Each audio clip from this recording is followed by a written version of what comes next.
Mood میں بھی نہیں ہے، تو رب کریم فرما رہا ہے کہ دینا تو پڑے گا، اگر دے دو گے تو تمہارا مال پاک ہو جائے گا، ورنہ مال پاک نہیں ہوگا۔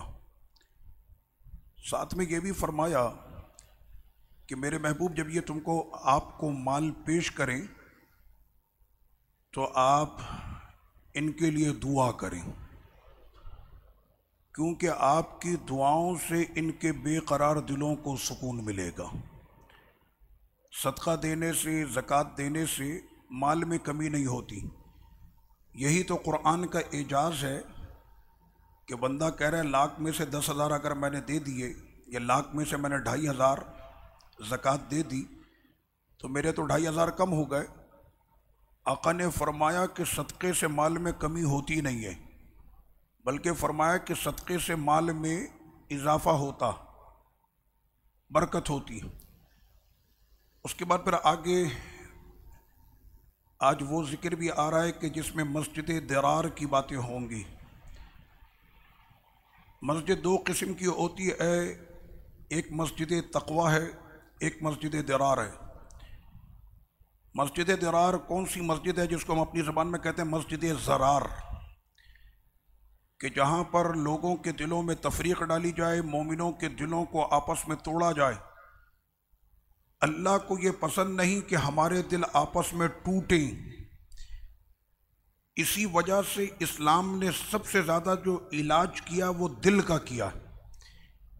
یہ کھال، یہ ہڈی، یہ گوشت عمر کے ساتھ ساتھ گھل جاتے ہیں، گل جاتے ہیں، لیکن بچپن سے لے کر 90 سال کے بڑھاپے تک انسان کے جسم کے دو ایسے ٹکڑے ہیں کہ جو کبھی بھی خراب نہیں ہوتے، ایک اس کا دل ہے، دوسرا اس کا دماغ ہے، یہ مرتے دم تک سلامت رہتے ہیں۔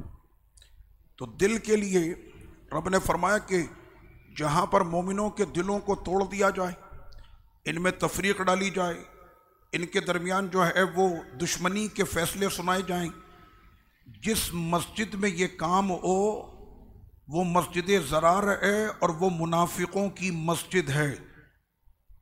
ہر مسجد مسجد نہیں ہوتی، یہ دیکھ کے جایا کریں، اس لیے کہ کچھ مسجدیں تو ایسی بھی ہیں کہ جہاں پر ایسے ایسے پلان بنے اور میڈیا کے اوپر بھی آئے، قتل و غارت گری کی باتیں ہوئیں، گولی اور گولے کی باتیں بھی مسجدوں کے اندر کی گئیں، لیکن رب نے فرمایا کہ ہمیں تو وہ مسجد پسند ہے کہ جس کی بنیاد پہلے دن سے تقوی پر رکھی گئی ہو، اور پہلے دن سے تقوی پر جس مسجد کی بنیاد رکھی گئی اس مسجد کا نام مسجد قباء ہے، کہ جس کے پہلے بلاک کو اٹھا کر لگانے والے خود میرے نبی کے دستے مصطفیٰ تھے۔ اب اس مسجد کا مقام یہ ہے کہ اس میں کوئی وضو کر کے جائے اور 2 رکعت نفل پڑھ لے، آقا نے فرمایا 1 عمرے کا ثواب۔ قرآن نے اس مسجد کا نام مسجد تقوی رکھا کیونکہ اس میں دستے مصطفیٰ لگے۔ آج کے دور میں مسجد تقوی کون سی؟ میں نے کہا جس مسجد میں دستے مصطفیٰ ظاہری طور پر اگر نہ بھی ہوں، لیکن وہاں پر اگر محبوب کریم پر سلام پڑھنے والے موجود ہیں تو یہ آج کے زمانے کی مسجد تقوی ہے، کہ جہاں پر آقا علیہ الصلوۃ والسلام کا ذکر ہو۔ پھر رب کریم نے فرمایا کہ یہ مال اور یہ جان دونوں تمہارے نہیں ہیں، مال بھی خدا نے دیا ہے، جان بھی خدا نے دی ہے۔ فرمایا اے مومنوں کیا خیال ہے، ہم سے سودا کرو گے؟ آ جاؤ بازار مصطفیٰ میں، مال اور جان کا سودا کرو، بدلے میں کیا ملے گا؟ رب نے فرمایا جنت دیں گے۔ اس کے بعد فرمایا وعدن علیہ حقا، دنیا کا بڑے سے بڑا سخی ہو، اتنی پکی بات تو کر ہی نہیں سکتا کہ 1 سال کے بعد تم آنا میرے پاس تو میں تم کو پکا 1 کروڑ روپیہ دوں گا، لیکن میرے رب نے فرمایا کہ جنہوں نے بازار مصطفیٰ میں اپنی جان اور مال کا سودا کر لیا، خدا ان سے پکا وعدہ کرتا ہے کہ انہیں جنت الفردوس دے گا، پکا وعدہ کیا۔ اس کے بعد پھر یہاں پر آج ان 3 صحابہ کا بھی ذکر ہو رہا ہے۔ ہم لوگ اپنے طور پر یہ سمجھتے ہیں کہ جناب ہم نے بڑی نمازیں پڑھی، ہم نے بڑے روزے رکھے، اللہ پاک ہمیں رمضان کی طرح پورے سال نمازیں اور روزہ رکھنے کی توفیق دے۔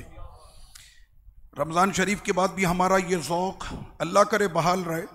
رمضان تو کہتا ہے کہ ایک مہینے میں ہم نے تم کو متقی بنا دیا، لیکن حقیقت میں رمضان کا رنگ اسی پر چڑھا ہے کہ جو رمضان کے بعد بھی رمضانی رنگ میں رنگا رہے، تو اس کا مطلب کہ رمضان کا اثر اس پر ہوا۔ تو وہاں پر وہ 3 صحابہ کا ذکر آیا، اس میں حضرت سیدنا ابی ہے، درار ہے، مرارہ۔ یہ تبوک میں گئے نہیں تھے لڑنے کے لیے۔ 50 دن ان سے میرے سرکار نے بات نہیں کی تھی۔ کتنے دن؟ 50 دن۔ آپ جانتے ہیں حضرت سیدنا ابی نے 70 جنگیں لڑی ہیں۔ وہ 70 جنگیں لڑنے والا ایک جنگ میں نہ گیا تو اللہ کے نبی نے ان کا بائیکاٹ کیا اور 50 دن ان سے پھر بات نہیں ہوئی، اور وہ 50 دن حضور کے قدموں کے پیچھے کھڑے روتے رہے، مسجد نبوی میں آتے رہے، سلام کرے تو جواب نہ ملے، ساتھیوں کو سلام کرے تو جواب نہ ملے۔ جب وہ اپنے امتحان میں پاس ہو گئے تو پھر میرے رب نے ان کی ایسی شان بیان کی ہے کہ قیامت تک ان کی شان پڑھی جاتی رہے گی۔ رب نے فرمایا کہ اے ایمان والو، اللہ سے ڈرو اور سچوں کے ساتھ ہو جاؤ۔ صحبت کا بڑا اثر ہوتا، جواری کے ساتھ بیٹھے گا تو جواری بنے گا، نشائی کے ساتھ بیٹھے گا تو نشائی بنے گا، اور غوث پاک رضی اللہ عنہ کے سائے میں بیٹھے گا تو پھر قطب اور ابدال بنے گا۔ تو رب نے فرمایا کہ صحبت ہمیشہ اچھی اختیار کرو، نظر رکھا کرو کہ بچے کی صحبت کن بچوں کے ساتھ ہے۔ یہ آج کے دور کا سب سے اہم مسئلہ، لاڈ اور ناز میں۔ ارے بچہ باہر کھیلنے کیا، کچھ دنوں کے بعد اطلاع یہ آتی ہے کہ فلاں مقام پر ڈکیتی مارتے ہوئے پکڑا گیا، اطلاع آتی ہے، باپ کو نہیں پتا، گھر والوں کو نہیں پتا، اچانک ان کو خبر آتی ہے کہ جناب وہ قتل کرتے ہوئے یا گولی مارتے ہوئے پکڑا گیا۔ تو یہ صحبت کا بہت بڑا اثر ہے اس کے اوپر جو ہے۔ باپ اور بیٹے، ان کے رشتے کا بھی ذکر آ جائے گا۔ حضرت نوح علیہ السلام کا بیٹا باپ کے نقش قدم پر نہیں چلا، طوفان نوح آیا، کشتی بنی، سارے اس میں سوار ہونے لگے۔ نوح علیہ السلام کی محبت دیکھیں، باپ کی محبت بیٹے کے لیے کیسی ہوتی۔ یہ کائنات کا وہ واحد رشتہ ہے کہ اس رشتے سے مضبوط پورے جہاں میں کوئی رشتہ ہی نہیں جو رشتہ باپ اور بیٹے کا رشتہ۔ سیدنا نوح علیہ السلام نے اپنے بیٹے سے کہا ارکب معنا، آ جاؤ ہمارے ساتھ، تم بھی کشتی پہ سوار ہو جاؤ تو بچ جاؤ گے۔ تو اس نے کہا کہ الی جبل یعصمنی من الماء، میں کسی چوٹی پر چڑھ جاؤں گا پہاڑ کی اور مجھے وہ چوٹی بچا لے گی۔ میرے رب نے فرمایا کہ آج جہاں کی بلند ترین چوٹی پر بھی اگر یہ چڑھ جائے تو آج موت اس کو جو ہے وہ بچا نہیں سکے گی۔ آج ہونا باپ کے دل پر کیا گزری۔ باپ نے اب رب کی بارگاہ میں دعا کی، نبی ہیں، دعا کر رہے ہیں اس بیٹے کے لیے جو ان کا نافرمان ہے۔ اس سے پتہ چلتا ہے کہ باپ کے دل میں بیٹے کی محبت کتنی ہوتی۔ کہنے لگے اے میرے رب، یہ میرا بیٹا ہے اور تو سب سے زیادہ حکمت والا ہے، تو جانتا ہے کہ باپ کے دل میں بیٹے کی محبت کتنی ہوتی ہے، میرے بیٹے کو آج معافی مل جائے۔ رب کریم نے فرمایا بیٹا تو یہ تب ہوتا جب آپ کے نقش قدم پر ہوتا، یہ آپ کے قابل ہی نہیں ہے، لیس من اہلک، یہ آپ کے قابل نہیں ہے۔ اسی وجہ سے آقا علیہ السلام نے فرمایا کہ مرنے کے بعد اگر تمہارا رشتہ کسی سے قائم رہتا ہے تو وہ باپ بیٹے کا باپ سے رہتا۔ یہ بیٹا جب جب دعا کرے گا ہاتھ اٹھا کر اللہ تمہاری قبر کو نور سے بھر دے گا۔ چاہتے ہو بہترین ایصال ثواب؟ ہم تو یہ لگے ہوتے ہیں نا دارالعلوم سے بچے لے کے قرآن پڑھا لیں گے۔ مجھے بڑی حیرت ہوتی ہے جب کوئی آ کر کہتا ہے نا کہ ہمارے ابا کا انتقال ہو گیا، بچے چاہیے۔ تو میں نے کہا ان بچوں کو حضور نے نہیں فرمایا کہ یہ بچے جا کے قرآن پڑھیں گے، سرکار نے فرمایا تم خود پڑھو اور تمہارے اپنے ہاتھ اٹھیں گے۔ جب تم اولاد ہو کر اپنے باپ کے لیے دعا کرو گے تو اللہ تمہاری دعاؤں سے تمہارے باپ کی قبر کو منور کر دے گا۔ تم پڑھو قرآن مجید۔ تو نیک بیٹے کا یہ سب سے بہترین ایصال ثواب ہے کہ جس کا باپ قبر میں لیٹے اور نکیرین اس سے سوال کریں تمہارا رب کون، تمہارا دین کیا، تو وہ کہے کہ میرے دین کا کیا پوچھتے ہو، دیکھو میرا لخت جگر یاسین شریف پڑھ رہا ہے۔ یہ تربیت میں اپنی دنیا میں اپنے بچوں کی کر کے آیا ہوں۔ قسم خدا کی اس وقت میں بندے کو حقیقت میں محتاجی ہوگی، لیکن وہ شخص قبر میں بھی نہیں گھبرائے گا کہ جو اپنے پیچھے اپنی اولاد کو صالح بنا کر گیا ہے۔ تو تو یہ سارے رشتے. اور آج میں ایک بات یہاں پر اور کروں کہ بیٹے کی تربیت کی جہاں تک بات ہے تو تربیت میں سب سے پہلی چیز ہے کہ آپ نے اس بچے کا نام کیا رکھا. نام کا بڑا اثر ہوتا ہے. لوگ مجھ سے پوچھتے ہیں ہم نے اپنے بچے، ایک صاحب نے تو مجھے نام دیا کہ میں نے اپنے بیٹے کا یہ نام رکھا ہے. میں نے اسی وقت گوگل پہ اس نام کو لکھ کر سرچ کیا تو لکھا ہوا آیا کہ یہ نام کسی بھی زبان میں میچ ہی نہیں کر رہا. میں نے کہا بھائی ایسا نام کیوں رکھ رہے ہو، یہ زمین میں تو یہ نام ہے نہیں.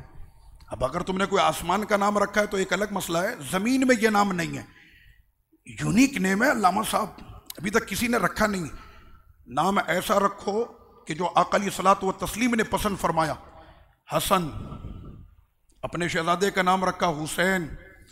تو یہ نام سے بھی اس کی بڑی وہ تربیت کا اثر ہوتا. میرے پاس اکثر نومولود بچوں کے لیے پوچھتے ہیں سوال کیا نام رکھنا ہے، تو میں قبلہ شیخ صاحب سے پوچھتا ہوں تو حضرت فرماتے ہیں کہ بچے کی ماں کا نام بتاؤ. تو بچے کی ماں کا نام دیکھ کر پھر اس کی ولادت، اس کے دن، وہ تمام چیزوں کو رکھ کر پھر حضرت فرماتے ہیں کہ اس کے لیے یہ نام مناسب رہے گا. میں نے کل آپ سے ذکر کیا کہ اللہ پاک نے مجھ کو بیٹا عطا کیا. میں نے حضرت سے پوچھا کہ ماں کا نام یہ ہے، بیٹے کا نام زین العابدین رکھنا چاہتا. تو قبلہ شیخ صاحب کی طرف سے جواب آیا بہترین نام ہے، اور 4 علامتیں آپ نے بیان فرمائیں. فرمایا کہ ذہین ہوگا، ایکٹیو ہوگا، صحت مند ہوگا اور سخی ہوگا. یہ 4 صفتیں حضرت نے بیان فرمائی. تو نام کا جو ہے وہ بڑا اثر ہوتا ہے. اللہ پاک ہمیں اپنے بچوں کی ایسی تربیت کرنے کی توفیق عطا فرمائے کہ مر کر ہم قبر میں پہنچے تو ہمارے بچوں کے عمل سے ہماری قبریں ٹھنڈی ہو جائیں. اللہ پاک عمل کی توفیق